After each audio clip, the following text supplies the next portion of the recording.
Hello friends, ನಾನು ನಿಮ್ಮ Theertha Prasad K, assistant professor in commerce.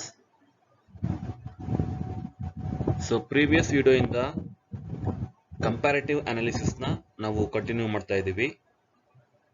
ಇದು ಹಾರಿಜಾಂಟಲ್ ಅನಾಲಿಸಿಸ್. ಈ ವರ್ಷದ ಪ್ರಾಫಿಟ್ ಅಂಡ್ ಲಾಸ್ ಅಕೌಂಟ್ ಅಥವಾ ಬ್ಯಾಲೆನ್ಸ್ ಶೀಟನ್ನು ಹಿಂದಿನ ವರ್ಷದ ಪ್ರಾಫಿಟ್ ಅಂಡ್ ಲಾಸ್ ಅಕೌಂಟ್ ಅಥವಾ ಬ್ಯಾಲೆನ್ಸ್ ಶೀಟ್ಗೆ ಕಂಪೇರ್ ಮಾಡ್ತೀವಿ. ಸೊ ಅಲ್ಲಿ ಎರಡು ಚೇಂಜನ್ನು ಗುರುತಿಸ್ತೀವಿ. ಒಂದು ಆಬ್ಸಲ್ಯೂಟ್ ಚೇಂಜ್ ಅಂದರೆ ಅಮೌಂಟಲ್ಲಿ ಆಗುವಂಥ ವ್ಯತ್ಯಾಸಗಳು, ಮತ್ತು ಪರ್ಸೆಂಟೇಜ್ ಚೇಂಜ್, ಪರ್ಸೆಂಟೇಜ್ ಟರ್ಮ್ಸಲ್ಲಿ ಅದನ್ನು ಮೆನ್ಷನ್ ಮಾಡ್ತೀವಿ. ಸೊ ಇನ್ನೊಂದೆರಡು ಪ್ರಾಬ್ಲಮ್ಸನ್ನು ಸಾಲ್ವ್ ಮಾಡೋಣ ಬನ್ನಿ. ಇಲ್ಲಿ ಕಂಪ್ಯಾರಿಟಿವ್ ಇನ್ಕಮ್ ಸ್ಟೇಟ್ಮೆಂಟ್ ಕೇಳಿದ್ದಾರೆ. ಇದು 6 marks question.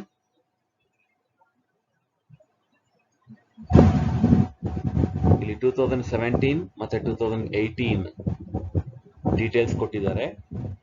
Sales, cost of goods sold, operating expenses ಮತ್ತೆ ನಾನ್ ಆಪರೇಟಿಂಗ್ ಎಕ್ಸ್ಪೆನ್ಸಸ್ ಕೊಟ್ಟಿದ್ದಾರೆ. ಸೊ ಇದನ್ನ ಯೂಸ್ ಮಾಡ್ಕೊಂಡು ನಾವು ಕಂಪ್ಯಾರಿಟಿವ್ ಇನ್ಕಮ್ ಸ್ಟೇಟ್ಮೆಂಟ್ ಮಾಡಬೇಕು.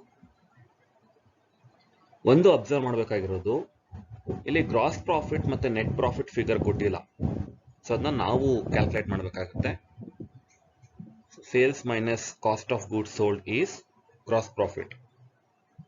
ಸೊ ಸೊಲ್ಯೂಷನ್ ಇಲ್ಲಿದೆ. ಸೊ ಹೆಡಿಂಗ್ ಬರ್ಕೊಳ್ಳಿ.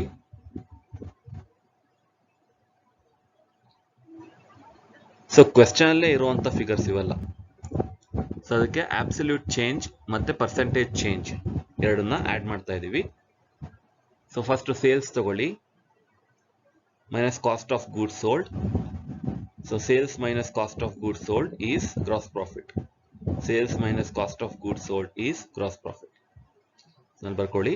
ಸೊ ಅಬ್ಸಲ್ಯೂಟ್ ಚೇಂಜ್ ಎಷ್ಟಾಗಿದೆ, ಸೊ ಇದಕ್ಕೂ ಕಂಪೇರ್ ಮಾಡಿ. ಸೊ ಹಿಂದಿನ ವರ್ಷಕ್ಕೆ ಕಂಪೇರ್ ಮಾಡಿದ್ರೆ 3.5 lakhs ಜಾಸ್ತಿ ಆಗಿದೆ. ಸೊ ಅದನ್ನ ಪರ್ಸೆಂಟೇಜ್ ಟರ್ಮ್ಸ್ ಅಲ್ಲಿ ಮೆನ್ಷನ್ ಮಾಡಿ. 3,50,000 ಡಿವೈಡೆಡ್ ಬೈ 21,50,000 ಇಂಟು 100. ಸೊ ಎಷ್ಟು ಬರುತ್ತೆ? 16.28%. ಹಾಗೆ ಇಲ್ಲಿ ಅಬ್ಸರ್ವ್ ಮಾಡಿ, ಇಲ್ಲಿ ಡಿಕ್ರೀಸ್ ಆಗಿದೆ. 1,50,000 ಡಿಕ್ರೀಸ್ ಆಗಿದೆ, ಮೈನಸ್ ಆಗಿದೆ. So minus 1,50,000 divided by 13 lakh into 100 is minus 11.54%. ಹಾಗೆ ಗ್ರಾಸ್ ಪ್ರಾಫಿಟ್ಗೂ ಮಾಡಿ. ಸೊ ಇನ್ಕ್ರೀಸ್ ಆಗಿದೆ, 5,50,000. So 5,50,000 divided by 8,50,000 into 100 is 64.71. Next to operating expenses ತಗೊಳ್ಳಿ. ಸೊ ಅಲ್ಲಿ ಅಡ್ಮಿನ್ ಎಕ್ಸ್ಪೆನ್ಸಸ್ ಮತ್ತೆ ಸೆಲ್ಲಿಂಗ್ ಎಕ್ಸ್ಪೆನ್ಸಸ್ ಬರುತ್ತೆ. ಸೊ ಅದನ್ನೆಲ್ಲ ಬರ್ಕೊಳ್ಳಿ. ಹಾಗೇನೆ ಆಬ್ಸಲ್ಯೂಟ್ ಚೇಂಜ್ ಮಾಡಿ. ಇಲ್ಲಿ ಅಬ್ಸರ್ವ್ ಮಾಡಿದ್ರೆ 30,000 ಮೈನಸ್ ಆಗಿದೆ. So minus 30,000 divided by 2,10,000 is minus 14.29%. So next 60,000 ಜಾಸ್ತಿ ಆಗಿದೆ. So 60,000 divided by 1,90,000 into 100 is 31.58%. Next non operating expenses, income tax ಮತ್ತೆ ಇಂಟ್ರೆಸ್ಟ್ ಪೇಯ್ಡ್. ಸೊ ಅದು ಬರ್ಕೊಳ್ಳಿ. ಸೊ ಅಬ್ಸರ್ವ್ ಮಾಡಿದ್ರೆ ಮೈನಸ್ 20,000. ಸೊ 20,000 ಕಡಿಮೆ ಆಗಿದೆ. So minus. So minus 20,000 divided by 1,40,000 into 100 is minus 14.29%. So ಇದನ್ನ observe ಮಾಡಿ, 60,000 ಜಾಸ್ತಿ ಆಗಿದೆ. 60,000 divided by 1,70,000 into 100 is 35.29%. So next ಈ ಆಪರೇಟಿಂಗ್ ಎಕ್ಸ್ಪೆನ್ಸಸ್ ಮತ್ತೆ ನಾನ್ ಆಪರೇಟಿಂಗ್ ಎಕ್ಸ್ಪೆನ್ಸಸ್ ಎರಡನ್ನೂ ಟೋಟಲ್ ಮಾಡಿ, ಅಂದರೆ ಇಷ್ಟನ್ನು ಟೋಟಲ್ ಮಾಡಿ. 4 ಐಟಮ್ಸ್. ಸೊ ಎಷ್ಟು ಬರುತ್ತೆ? 7,10,000, 7,80,000. ಸೊ ಅಬ್ಸರ್ವ್ ಮಾಡಿದ್ರೆ 70,000 ಜಾಸ್ತಿ ಆಗಿದೆ. So 70,000 divided by 7,10,000 into 100 is 9.86%. So next ಈ gross profit minus total expenses ಮಾಡಬೇಕು. Gross profit minus total expenses ಮಾಡಿದ್ರೆ ನೆಟ್ ಪ್ರಾಫಿಟ್ ಸಿಗುತ್ತೆ.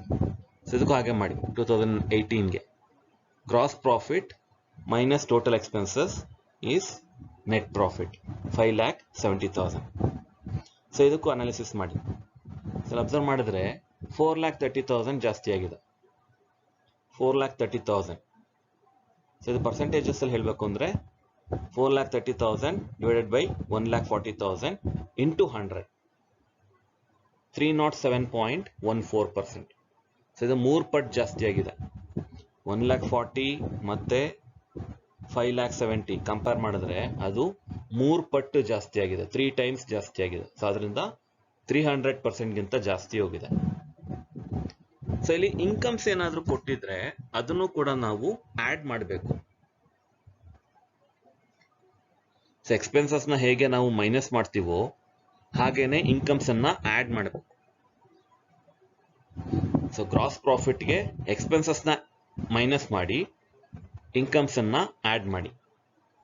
ಸೊ ಕೊನೆಗೆ ಏನ್ ಬರುತ್ತೆ, ಅದು ನೆಟ್ ಪ್ರಾಫಿಟ್.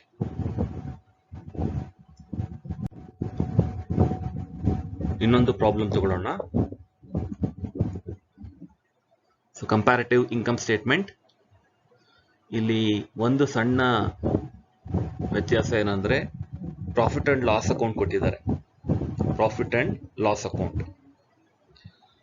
ಸೊ ಇದನ್ನ ತಗೊಂಡು ನೀವು profit and loss account format ಅಲ್ಲೇ ಅಬ್ಸಲ್ಯೂಟ್ ಚೇಂಜ್ ಮತ್ತೆ ಪರ್ಸೆಂಟೇಜ್ ಚೇಂಜ್ ಮಾಡಬಹುದು, ಅಥವಾ ಲಾಸ್ಟ್ ಕ್ವೆಶ್ಚನ್ ನ ಸಾಲ್ವ್ ಮಾಡಿದ್ವಲ್ಲ ಹಾಗೆ ಸ್ಟೇಟ್ಮೆಂಟ್ ಮೆಥಡ್ ಅಲ್ಲೂ ಮಾಡಬಹುದು. ಅಂದ್ರೆ sales minus cost of goods sold is equal to gross profit, then minus expenses, then plus incomes. So ಹೀಗೂ ಮಾಡಬಹುದು. ಎರಡು ಸೇಮ್. ಸ್ಟೇಟ್ಮೆಂಟ್ ಮೆಥಡ್ ಮಾಡೋದೇ ತುಂಬಾ ಬೆನಿಫಿಷಿಯಲ್.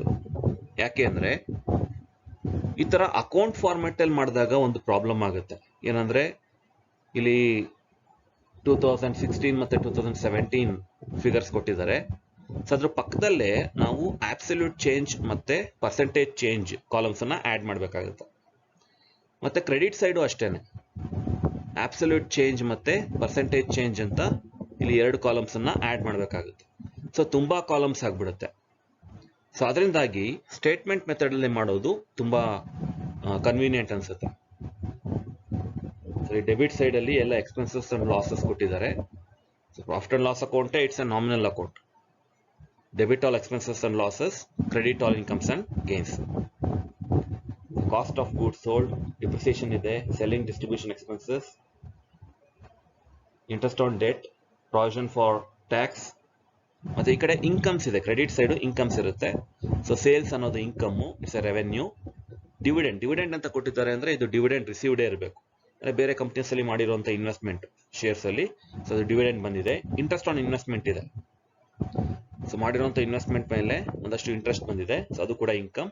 ಸೊ ಇದೆಲ್ಲ ಬ್ಯಾಲೆನ್ಸ್ ಮಾಡಿದ್ರೆ ಬ್ಯಾಲೆನ್ಸಿಂಗ್ ಫಿಗರ್ ನೆಟ್ ಪ್ರಾಫಿಟ್ ಎಷ್ಟು ಬಂದಿದೆ, ನೆಟ್ ಪ್ರಾಫಿಟ್. ಸೊ ಅದನ್ನ ಟೋಟಲ್ ಮಾಡಿದರೆ ಸೊ ಇಷ್ಟನ್ನ ಇಟ್ಕೊಂಡು ನಾವು ಸ್ಟೇಟ್ಮೆಂಟ್ ಮೆಥಡ್ ಅಲ್ಲಿ ನಾವು ಕಂಪ್ಯಾರಿಟಿವ್ ಅನಾಲಿಸಿಸ್ ಮಾಡಬೇಕು.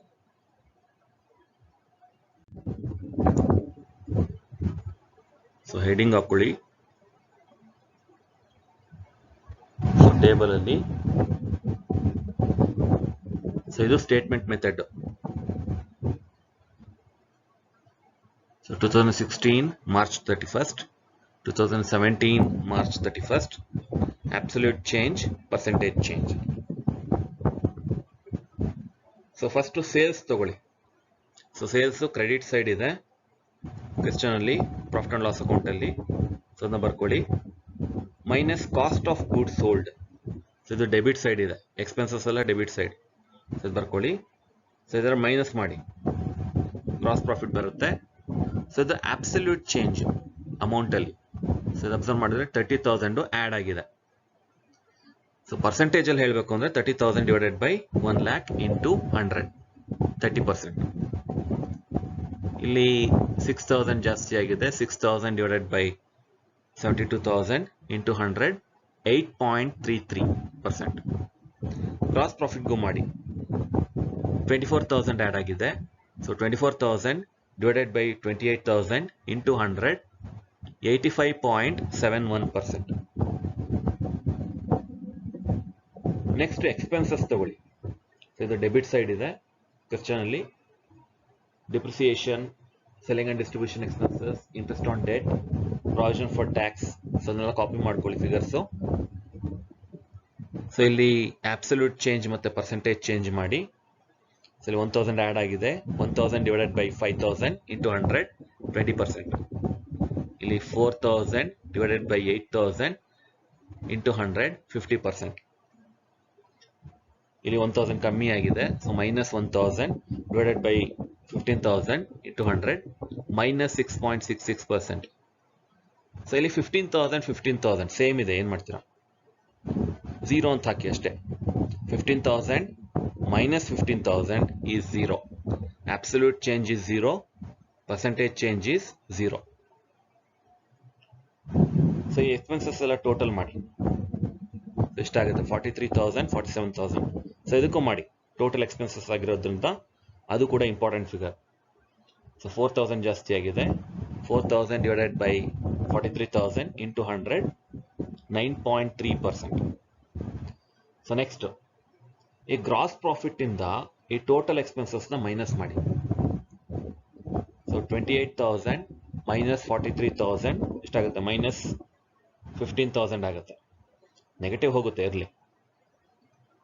52,000 ಮೈನಸ್ 47,000 ಈಸ್ 5,000. ಸೊ ಇದಕ್ಕೆ ಅನಾಲಿಸಿಸ್ ಬೇಡ, ಅಬ್ಸಲ್ಯೂಟ್ ಚೇಂಜ್ ಪರ್ಸೆಂಟೇಜ್ ಚೇಂಜ್ ಏನು ಬೇಡ ಇದಕ್ಕೆ. ಸೊ ಇದು ಅಂಥ ಸಿಗ್ನಿಫಿಕೆಂಟ್ ಫಿಗರ್ ಏನಲ್ಲ. ಯಾಕೆ ಅಂದರೆ ಇಲ್ಲಿ ನೀವೇನು ಬರೀತೀರಾ, heading net profit before incomes ಅಂತ ಬರೀಬೇಕು, ಇಲ್ಲ ನೆಟ್ ಪ್ರಾಫಿಟ್ ಆಫ್ಟರ್ ಎಕ್ಸ್ಪೆನ್ಸಸ್ ಅಂತ ಏನಾದ್ರು ಬರೀಬೇಕು. ಸೊ ಅಂತ ಇಂಪಾರ್ಟೆಂಟ್ ಫಿಗರ್ ಏನಲ್ಲ ಇದು. ಸೊ ಇದಕ್ಕೆ ಅನಾಲಿಸಿಸ್ ಬೇಡ. ಸೊ ಇಲ್ಲಿ ಮೈನಸ್ ಇದೆ, ಪರವಾಗಿಲ್ಲ, ಯಾಕಂದರೆ ಇನ್ಕಮ್ಸ್ ಆ್ಯಡ್ ಮಾಡಿದ್ರೆ ಅದು ಪಾಸಿಟಿವ್ ಬರುತ್ತೆ. ಇನ್ಕಮ್ಸ್ ಇನ್ನೂ ಆ್ಯಡ್ ಮಾಡಿಲ್ಲ ನಾವು. ಸೊ ಇನ್ಕಮ್ಸ್ ಇದೆ, ಆ್ಯಡ್ ಮಾಡಿ. ಸೊ ಕ್ವೆಶ್ಚನ್ ಅಲ್ಲಿ profit and loss account credit ಸೈಡಲ್ಲಿ ಇದೆ, ಡಿವಿಡೆಂಡ್ ರಿಸೀವ್ಡ್ ಮತ್ತೆ ಇಂಟ್ರೆಸ್ಟ್ ಆನ್ ಇನ್ವೆಸ್ಟ್ಮೆಂಟ್. ಸೊ ಅದನ್ನ ಕಾಪಿ ಮಾಡ್ಕೊಳ್ಳಿ. ಸೊ ಇಲ್ಲಿ 20,000 10,000 ಕಡಿಮೆ ಆಗಿದೆ, minus 10,000. So minus 10,000 divided by 20,000 into 100 is minus 50%. Minus 50%. Interest on investment 10,000 ಇದೆ, ಇಲ್ಲಿ ಬ್ಲ್ಯಾಂಕ್ ಇದೆ. ಸೊ ಬ್ಲ್ಯಾಂಕ್ ಇದೆ ಅಂದರೆ ಅಲ್ಲಿ 0 ಇದೆ ಅಂತ ಅರ್ಥ. ಸೊ 10,000 ಇಂದ 0ಗೆ ಹೋಗಿದೆ. So 0 minus 10,000 is minus 10,000. Calculator ಮಾಡಿ ನೋಡಿ. 0 minus 10,000 is equal to minus 10,000 ಅಂತಾನೆ ಬರುತ್ತೆ. So negative. So minus 10,000 divided by 10,000 is 100% into 100 ಮಾಡಿದ್ರೆ, ಅಂದರೆ ಈಗ 100 ಮೈನಸ್ 100 ಈಸ್ 0 ಅಲ್ವಾ. ಸೊ ಇಲ್ಲಿ ಹಾಗೇನೆ 10,000 ಇರೋದು ಏಕ್ದಮ್ 0 ಆಗಿದೆ. ಸೊ 100% ಡಿಕ್ರೀಸ್ ಆಗಿದೆ ಅಂತ, ಮೈನಸ್ 100%. ಸೊ ನೆಕ್ಸ್ಟ್, ಸೊ ಇಲ್ಲಿ cross profit minus total expenses ಆಯಿತು. ಈಗ ಇನ್ಕಮ್ಸ್ ಅನ್ನ ಆ್ಯಡ್ ಮಾಡಿ. ಸೊ ಫಸ್ಟ್ ಇನ್ಕಮ್ಸ್ ಅನ್ನ ಟೋಟಲ್ ಮಾಡಿ. 30,000 ಬರುತ್ತೆ, ಇಲ್ಲಿ 10,000 ಬರುತ್ತೆ. ಸೊ ಈ ಫಿಗರ್ಗೆ ಅಂದರೆ gross profit minus total expenses ಏನು ಮಾಡಿದ್ದೀವಿ ಇಲ್ಲಿ, ಈ ಫಿಗರ್ಗೆ ಈ ಇನ್ಕಮ್ಸ್ ಟೋಟಲ್ ಅನ್ನ ಆ್ಯಡ್ ಮಾಡಿ. ಮೈನಸ್ 15,000 ಪ್ಲಸ್ 30,000 ಈಸ್ ಪ್ಲಸ್ 15,000 ಅಲ್ವಾ. So plus 15,000. ಹಾಗೇನೆ 5,000 ಪ್ಲಸ್ 10,000 ಈಸ್ 15,000. ಸೊ ಎರಡು ಸೇಮ್ ಬರುತ್ತೆ, 15,000 2 ವರ್ಷಕ್ಕೂ ನೆಟ್ ಪ್ರಾಫಿಟ್. ಸೊ ನಾವು ಟೋಟಲ್ ಎಕ್ಸ್ಪೆನ್ಸಸ್ನ ಮೈನಸ್ ಮಾಡಿದ್ದೀವಿ ಮತ್ತೆ ಇನ್ಕಮ್ಸ್ ಅನ್ನ ಆ್ಯಡ್ ಮಾಡಿದ್ದೀವಿ. ಸೊ ನೆಟ್ ಪ್ರಾಫಿಟ್ ಸೇಮ್ ಬರುತ್ತೆ. ಟೋಟಲ್ ಇನ್ಕಮ್ಗೆ ಅನಾಲಿಸಿಸ್ ಮಾಡಿ. ಇಲ್ಲಿ 20,000 ಕಡಿಮೆ ಆಗಿದೆ, ಮೈನಸ್ ಆಗಿದೆ. So minus 20,000 divided by 30,000 into 100 minus 66.67% ಬರುತ್ತೆ. ಸೊ ಇಲ್ಲಿ 15 ಇದೆ. So no change, 0. Percentage change is 0.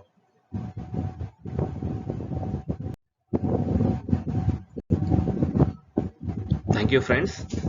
ಇಷ್ಟೊತ್ತರೆಗೂ ಪೇಷನ್ಸಿಂದ ವಿಡಿಯೋನ ನೋಡಿದ್ದಕ್ಕೆ ತುಂಬ ಥ್ಯಾಂಕ್ಸ್. ಸೊ ಗ್ರೂಪಲ್ಲಿ ನಾನು ಒಂದಷ್ಟು ಕ್ವೆಶನ್ಸನ್ನು ಶೇರ್ ಮಾಡ್ತೀನಿ. ಸೊ ಅದನ್ನ ನೋಟ್ಬುಕ್ಕಲ್ಲಿ ಬರ್ಕೊಂಡು ಅದನ್ನು ಸಾಲ್ವ್ ಮಾಡಿ. ಮತ್ತು ನಿಮ್ಗೆ ಏನೇ ಡೌಟ್ಸ್ ಇದ್ರೂ, ಕ್ಲಾರಿಫಿಕೇಶನ್ ಬೇಕಿದ್ರೂ ಅಥವಾ ಮತ್ತೆ ಎಕ್ಸ್ಪ್ಲನೇಷನ್ ಬೇಕು ಇದ್ರೂ ನೆಕ್ಸ್ಟು ಆನ್ಲೈನ್ ಮೀಟ್ ನಡೆದಾಗ ಸೊ ಅಲ್ಲಿ ಕೇಳಬಹುದು. ಸೊ ಅದನ್ನೆಲ್ಲ ಬರೆದಿಟ್ಕೊಂಡಿರಿ.